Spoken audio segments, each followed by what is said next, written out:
un homme emprisonné, écrivant non pas pour dénoncer sa condamnation injuste, mais pour intercéder en faveur d'un esclave fugitif. Un esclave qui, en s'enfuyant, trouve finalement la liberté qu'il n'avait jamais connue, non pas dans les rues de Rome, mais dans une cellule où habitait un vieil apôtre. Et un maître, propriétaire de terres et de serviteurs, maintenant confronté à une demande qui pourrait changer non seulement sa maison, mais aussi son âme. Ce n'est pas seulement une histoire ancienne. C'est un portrait vivant de la manière dont l'Évangile transforme les endroits les plus improbables en hôtels de réconciliation. Cachée entre les grandes épîtres de Paul, la lettre à Philémon renferme un puissant secret, la révélation d'un pardon qui n'efface pas le passé, mais le rachète avec amour. Des histoires comme celle-ci n'apparaissent pas sous les projecteurs, mais ont le pouvoir de reconstruire des vies et de redéfinir ce que nous appelons la foi. Si vous appréciez ce type de contenu, abonnez-vous ici au canal, car il y a encore beaucoup plus de révélations cachées dans les entrelacs des lettres de Paul que personne ne vous a racontées. Parmi les grandes lettres doctrinales de Paul, l'épître à Philémon se distingue par sa nature profondément personnelle. Bien que brève et apparemment simple, cette note porte un poids spirituel et théologique qui résonne puissamment jusqu'à nos jours. Paul ne s'adresse pas à une multitude, ni à une église entière, mais à un individu, un frère en Christ, un leader chrétien, un ami. Cette approche intime révèle un aspect essentiel de l'Évangile. Le salut est collectif, mais la transformation commence dans le cœur de chaque personne. À travers une simple demande de pardon et de réconciliation, Paul révèle comment l'Évangile opère, non seulement depuis les pupitres et les assemblées, mais aussi dans les décisions quotidiennes, les conflits interpersonnels et les relations brisées.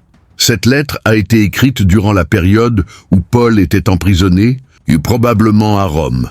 Même enchaîné, il n'a pas cessé de pastorer, corriger, enseigner et restaurer. Son emprisonnement physique n'a pas limité sa liberté spirituelle, ni sa capacité d'intercéder pour les autres. En écrivant à Philémon, il ne parle pas comme un théologien distant ou comme une autorité ecclésiastique impersonnelle, mais comme un ami partageant un fardeau. Cette attitude nous enseigne que le leadership chrétien, à l'image de Paul, est relationnel et incarné. L'apôtre se rend vulnérable, écrit avec affection et respect, et démontre que le soin pastoral peut et doit être exercé à chaque petite occasion de réconcilier des frères.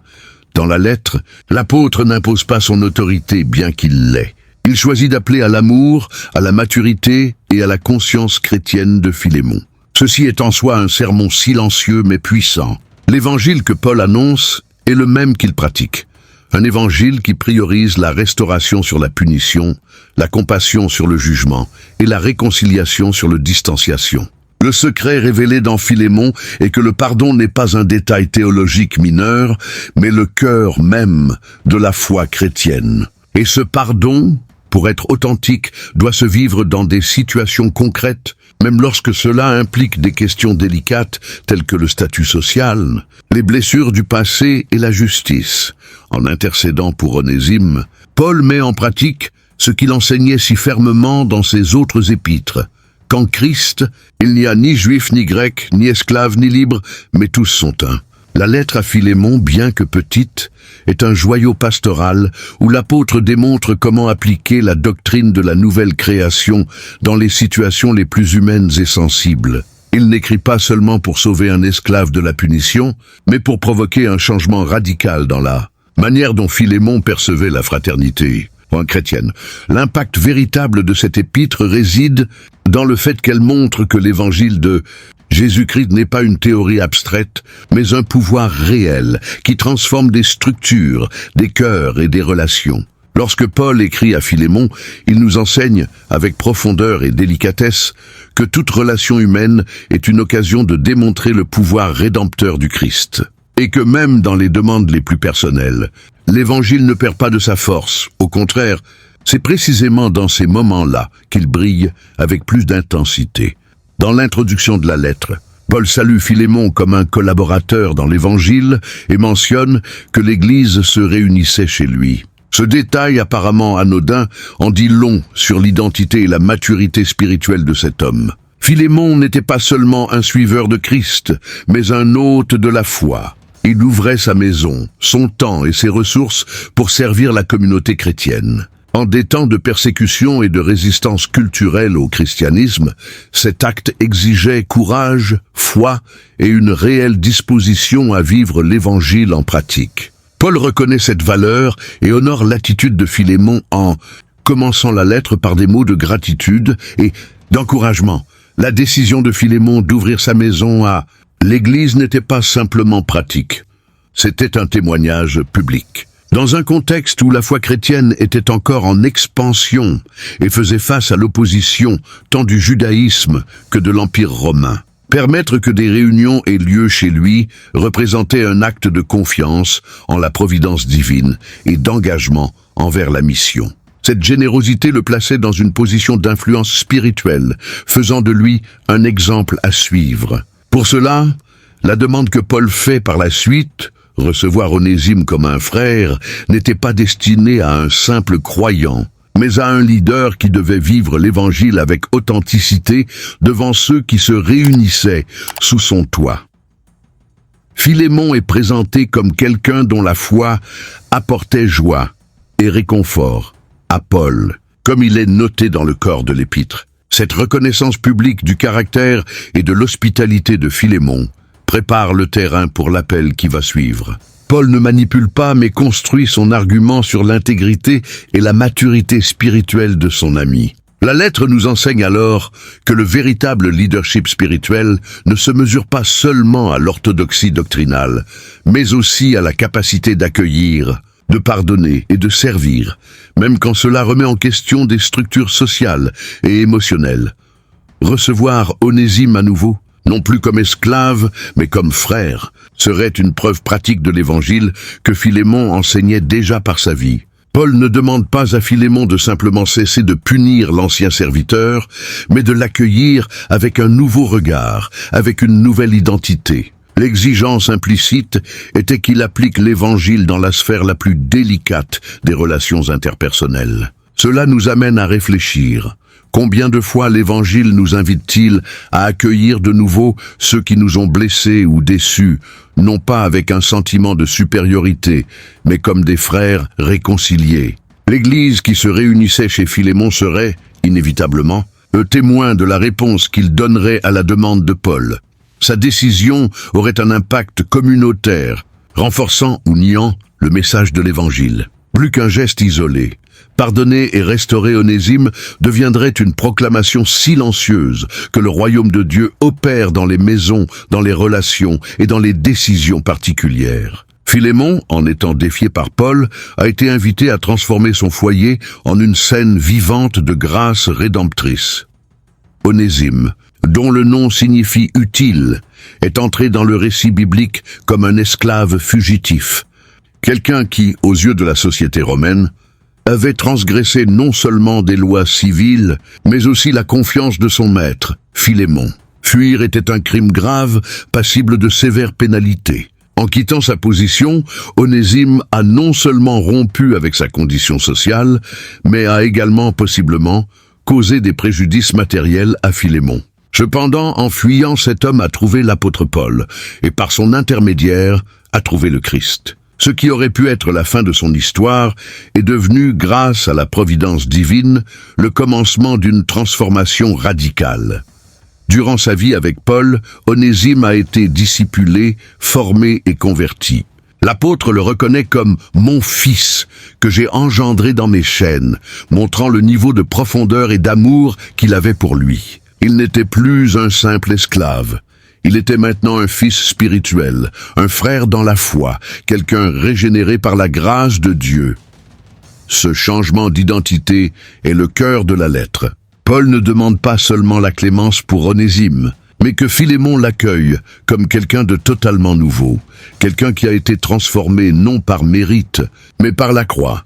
La force de cette demande réside dans le contraste entre ce qu'Onésime était et ce qu'il est devenu. La société romaine classait les personnes en fonction de leur utilité, statut et origine. Mais l'Évangile, en atteignant Onésime, redéfinit totalement ces catégories. Paul en vient à dire qu'il n'était auparavant pas utile, mais qu'il est maintenant utile autant pour toi que pour moi. L'ironie délibérée de Paul avec le nom même d'Onésime révèle le pouvoir transformateur de la grâce. L'Évangile ne pardonne pas seulement, mais redéfinit la valeur des personnes en fonction du Christ, et non de leur passé. Cette partie de l'Épître révèle que personne n'est hors de portée de la miséricorde divine. Un esclave fugitif, marginalisé et coupable devant la loi, est devenu précieux non seulement pour Paul, mais pour l'Église. Et cette nouvelle identité devait être reconnue également par Philémon. En rendant Onésime, Paul ne demande pas seulement réconciliation. Il exige que la foi de Philémon se manifeste par des actes concrets. Et plus encore, qu'il ne voit plus le passé du serviteur, mais l'avenir du frère. Onésime est le portrait de tous ceux qui ont fui leurs erreurs, mais ont été atteints par la grâce. Son histoire nous montre que peu importe à quel point le passé de quelqu'un peut être compromis, en Christ, il existe une véritable restauration. Paul l'a vu en Onésime. Maintenant, l'Église devait également le voir. Avant de continuer, prenons une pause. Avez-vous déjà vécu quelque chose de semblable à Onésime ? Une situation où vous avez été accueilli, pardonné, ou même eu la chance de recommencer quand personne ne s'y attendait ? Si ce thème a éveillé quelque chose en vous, partagez-le dans les commentaires. Votre histoire peut être exactement le pont qu'un autre frère a besoin pour comprendre le pouvoir de l'Évangile vécu dans la pratique. En se plaçant entre Onésime et Philémon, Paul assume une position qui dépasse la simple médiation humaine. Il reflète, par ses mots et ses attitudes, le propre ministère du Christ comme intercesseur. Dans sa lettre, Paul écrit quelque chose de profondément touchant. « S'il t'a fait du tort ou s'il te doit quoi que ce soit, mets-le à ma charge. » Philémon, verset 18. Cette phrase n'est pas seulement une courtoisie pastorale, elle fait écho à la langue de la croix, où Jésus, le juste, a pris sur lui la culpabilité des injustes. En agissant ainsi, Paul enseigne que l'Évangile n'est pas seulement un message à prêcher, mais une vie à vivre, même quand cela implique d'assumer le poids du péché d'autrui. L'apôtre ne minimise pas l'erreur d'Onésime, ni ne demande à Philémon d'ignorer la gravité de la situation. Au contraire, il reconnaît le dommage causé et se propose comme garant. C'est une démonstration vivante d'amour sacrificiel, d'engagement pour la restauration des relations, même si cela coûte sa propre réputation ou des ressources. Paul n'agit pas en tant qu'intermédiaire neutre, mais comme quelqu'un de profondément impliqué, qui aime autant Philémon qu'Onésime et souhaite sincèrement voir les deux réconciliés sous la grâce. Ce qu'il réalise dans cette lettre est un reflet de l'intercession céleste que Jésus exerce devant le Père en faveur de ceux qui croient. Ce geste de Paul est d'autant plus frappant. Lorsque nous considérons son contexte, il était emprisonné, faisant face à ses propres afflictions, mais il n'a pas permis que ses limitations l'empêchent de lutter pour la réconciliation des autres. Son amour pratique, même au milieu de la douleur, est une puissante prédication silencieuse. En offrant son propre compte, Paul dit « que je souffre si nécessaire, afin que vous deux soyez en paix ». C'est un choix conscient de vivre l'Évangile jusqu'aux dernières conséquences, en assumant des fautes qui n'étaient pas les siennes, juste pour garantir que l'unité de la foi soit préservée. Cette attitude nous amène à réfléchir au type de christianisme que nous pratiquons. Beaucoup se contentent de défendre l'Évangile par des mots, mais peu sont prêts à se mettre à la place de l'autre et à agir comme des ponts de réconciliation. Paul enseigne que lorsque l'Église vit l'intercession avec ce niveau d'engagement, elle devient un reflet tangible du caractère du Christ. Sa disposition à être garant d'Onésime remet directement en question notre tendance à garder nos distances des conflits d'autrui et nous invite à être des agents actifs de restauration. À la fin, la demande de Paul n'est pas simplement pour la miséricorde, mais pour la rédemption. Il se présente comme un exemple de ce qu'il a écrit dans d'autres lettres, comme dans 2 Corinthiens chapitre 5, lorsqu'il déclare que Dieu nous a réconciliés avec lui par Jésus-Christ et nous a donné le ministère de la réconciliation. Dans la pratique, Paul incarne cette mission, montrant que le pardon n'est pas quelque chose d'abstrait, mais une décision concrète de porter si nécessaire la douleur de l'autre, dans le but de préserver l'unité dans le corps du Christ. Paul comprenait que l'Évangile ne se limite pas aux mots, aux doctrines ou aux réunions dominicales. Il savait que si l'Évangile ne trouvait pas d'expression dans les relations brisées, il perdrait sa force devant le monde. C'est pourquoi, en écrivant à Philémon, il voyait une occasion de faire de cette réconciliation entre maître et esclave un témoignage vivant de la grâce de Dieu. Philémon, en acceptant Onésime de nouveau comme frère, témoignerait aux yeux de sa maison et de l'Église que la foi chrétienne a le pouvoir de transformer toute relation marquée par des blessures et des inégalités. Il est important de noter que cette réconciliation proposée n'était pas quelque chose de trivial. Philémon, en tant que maître, avait pouvoir légal sur Onésime. La société s'attendait à une punition, non à une restauration. Mais l'Évangile est un scandale pour les normes du monde. Il défie les structures établies et propose des chemins qui ne peuvent être empruntés que par ceux qui ont été transformés par la croix. En proposant cette réconciliation, Paul met au défi Philémon de montrer publiquement que sa foi est plus forte que les conventions sociales, que son obéissance à Christ l'emporte sur les attentes culturelles de son temps.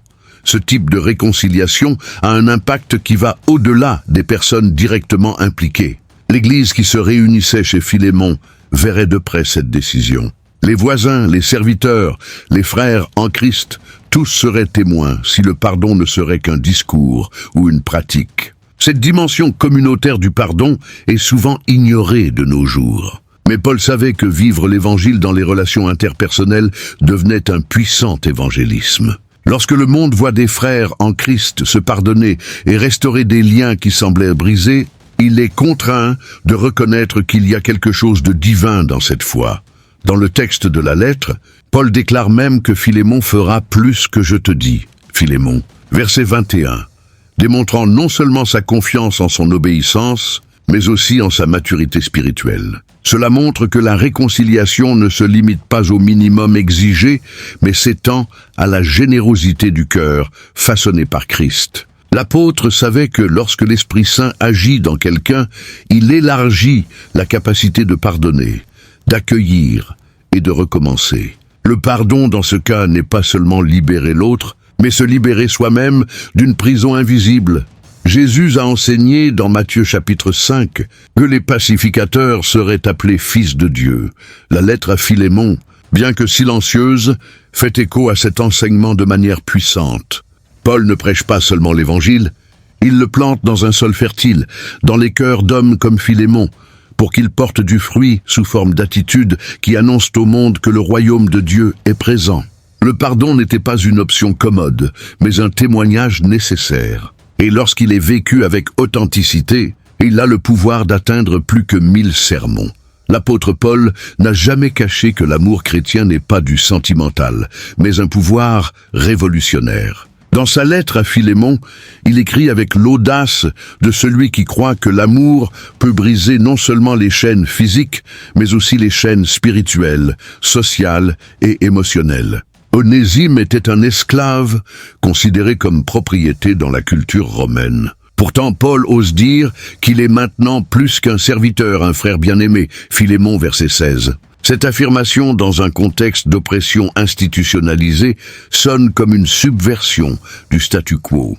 Et c'est exactement ce que l'Évangile fait. Il démonte les systèmes qui déshumanise et reconstruit les relations sur la base de la dignité donnée par Dieu.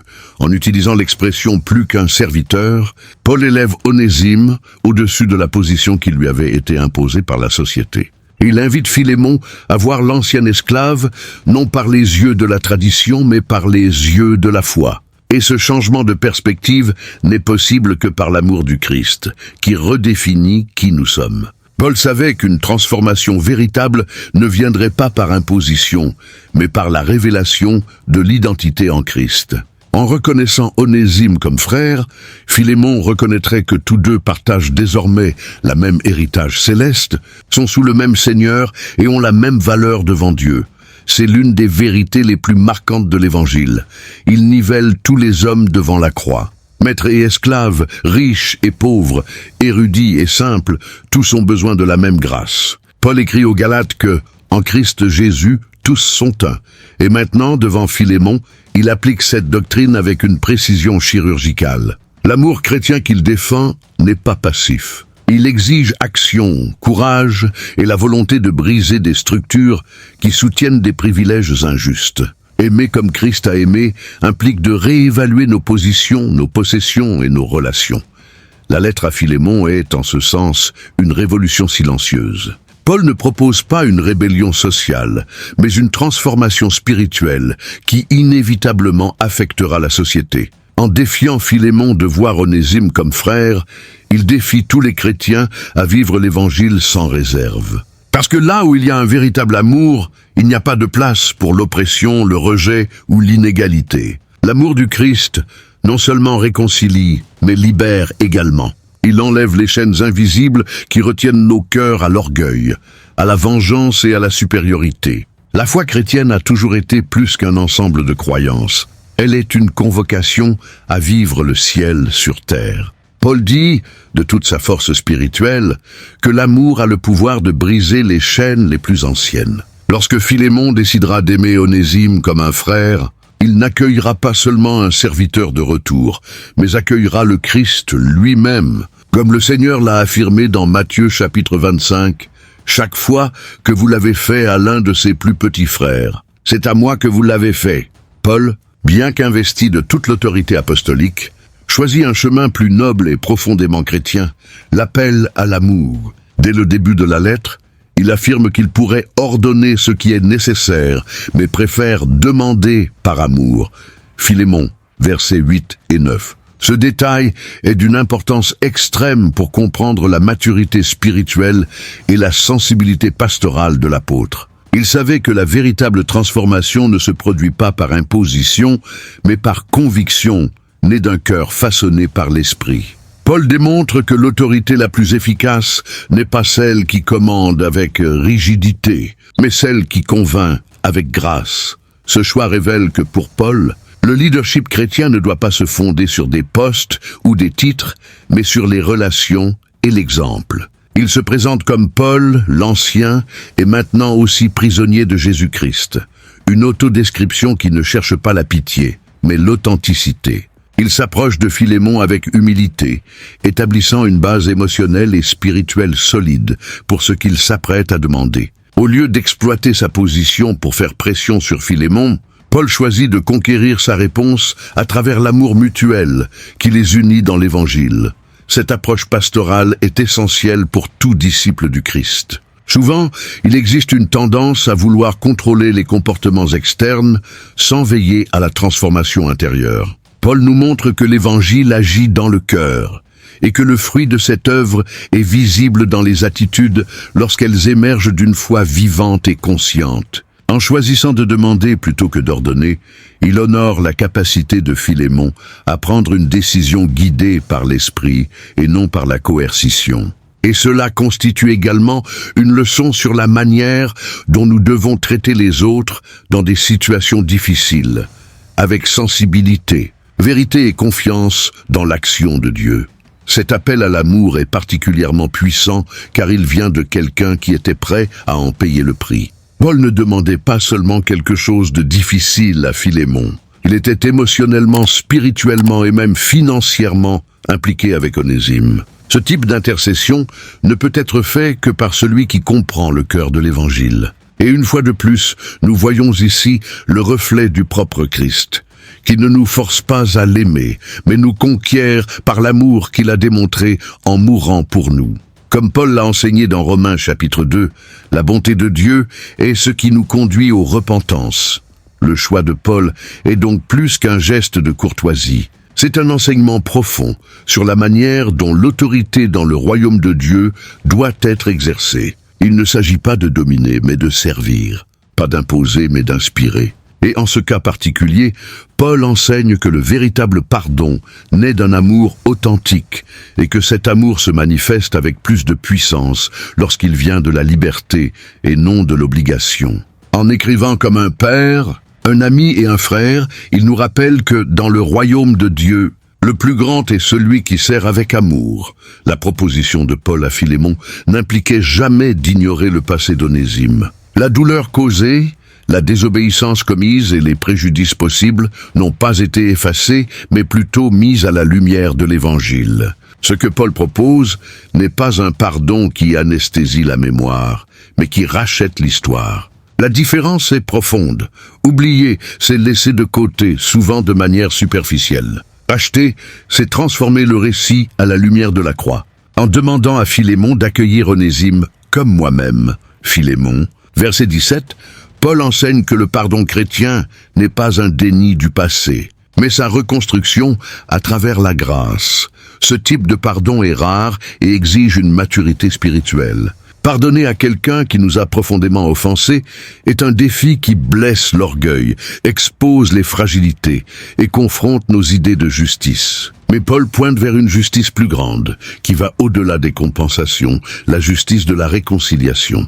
Il ne suggère pas qu'Onésime revienne pour continuer à être esclave, mais qu'il revienne comme frère, et cela implique une nouvelle position, une nouvelle dignité, un nouveau départ. Cette proposition est scandaleuse aux yeux du monde, mais parfaitement cohérente avec la croix du Christ. La croix n'efface pas le péché, elle le confronte et le transforme. C'est pourquoi le véritable pardon, dans l'Évangile, n'est pas un simple « laisse tomber », mais une reconnaissance de la douleur et de la dette, suivie d'une décision délibérée de réécrire l'histoire. Lorsque Paul dit que si Onésime doit quelque chose, il paiera lui-même, il enseigne que le pardon a toujours un coût. Quelqu'un doit absorber la perte. Et c'est le cœur de l'Évangile. Jésus a absorbé notre culpabilité afin que nous soyons rachetés. Maintenant, Paul est prêt à faire de même pour Onésime. L'enseignement ici est profond. Pardonner, dans le modèle chrétien, c'est accepter la responsabilité de participer à la rédemption de quelqu'un. Ce n'est pas approuver l'erreur, ni effacer la douleur. C'est choisir de transformer ce qui a été un motif de séparation en un témoignage de restauration. Philémon, en acceptant ce défi, montrerait à l'Église que l'Évangile transforme réellement non seulement les pécheurs, mais aussi les blessés. Parce que celui qui pardonne devient aussi guéri, libéré du pouvoir corrosif de l'amertume et du ressentiment. Comme Paul l'a écrit dans Colossiens chapitre 3, les chrétiens doivent se supporter les uns les autres et se pardonner mutuellement, comme aussi le Seigneur vous a pardonné, pardonnez également. C'est sur ce modèle qu'il base sa demande à Philémon, non pas sur une logique humaine, mais sur un ordre spirituel. Et dans cet appel à la rédemption, nous voyons que le pardon est l'une des expressions les plus puissantes de l'Évangile vécu, un écho de la croix dans chaque relation restaurée, à première vue. L'épître à Philémon peut sembler trop petite pour contenir de grandes vérités. Mais c'est justement dans cette simplicité que réside sa puissance. Un seul chapitre, avec seulement quelques dizaines de versets, elle contient une révolution silencieuse qui défie des structures de pouvoir, confronte des normes sociales et redéfinit des relations à la lumière de la foi chrétienne. Paul n'écrit pas une thèse sur l'esclavage, ni ne propose une révolte sociale, mais sème dans le cœur d'un homme transformer la graine d'un changement qui atteindrait des siècles. La lettre est un murmure qui résonne comme un tonnerre dans l'histoire de l'Église. En proposant qu'Onésime soit accueilli comme un frère, Paul se met une vision totalement nouvelle de la société, fondée non pas sur la hiérarchie, mais sur la communion. Il n'a pas eu besoin d'utiliser des mots de confrontation directe pour provoquer le changement. Il savait que l'Évangile, lorsqu'il est vécu avec sincérité, ronge les chaînes les plus solides des préjugés et de l'injustice. Ce que Philémon ferait avec cette lettre définirait non seulement l'avenir d'Onésime, mais aussi le témoignage de sa propre foi devant tous ceux qui l'entouraient. Cette lettre est révolutionnaire parce qu'elle agit de l'intérieur vers l'extérieur. Elle ne commence pas par des lois, mais par de l'amour. Ne propose pas des ruptures violentes, mais des transformations personnelles. Et c'est le chemin le plus durable. L'histoire de l'Église montre que, dans de nombreux endroits, le véritable changement n'est pas venu par la force, mais par l'exemple silencieux de chrétiens qui ont décidé de vivre l'Évangile même lorsque cela coûtait leur réputation ou leurs privilèges. Paul savait que le changement le plus profond se produit lorsqu'un cœur régénéré décide de faire ce qui est juste, même si personne d'autre ne regarde, Philémon avait entre ses mains plus qu'une décision sur un esclave. Il avait l'occasion de démontrer que la foi qu'il professait était plus grande que son statut, son orgueil ou ses droits légaux. Et c'est la même décision que beaucoup doivent encore aujourd'hui affronter. Pardonner, restaurer, aimer, non pas parce que c'est facile, mais parce que c'est chrétien. La lettre à Philémon est une convocation à la courage, à la maturité spirituelle, à la vive expérience de l'Évangile dans les relations humaines. L'Évangile du pardon, révélé avec tendresse et fermeté dans cette épître, demeure comme un phare pour l'Église contemporaine. Comme Paul l'a écrit aux Éphésiens chapitre 4, nous sommes appelés à être bienveillants les uns envers les autres, miséricordieux, vous pardonnant les uns aux autres, comme aussi Dieu vous a pardonné en Christ. Cette lettre n'est pas un simple enregistrement historique, c'est un appel vivant à la réconciliation. C'est le rappel que la grâce de Dieu, lorsqu'elle est véritablement accueillie, transforme même les lettres les plus courtes en héritages éternels. Certaines histoires ne vieillissent pas. Elles prennent plus de sens avec le temps. Si cette lettre de Paul a touché votre cœur mature, expérimenté et plein de vécu, écrivez dans les commentaires ce qui vous a le plus touché. Partagez cette vidéo avec quelqu'un qui a besoin de comprendre qu'il n'est jamais trop tard pour recommencer. Et si vous ne vous êtes pas encore inscrit, faites-le maintenant, car ici, chaque enseignement de Paul trouve un écho réel dans votre parcours de foi. Chaque enseignement de Paul trouve un écho réel dans votre parcours de foi.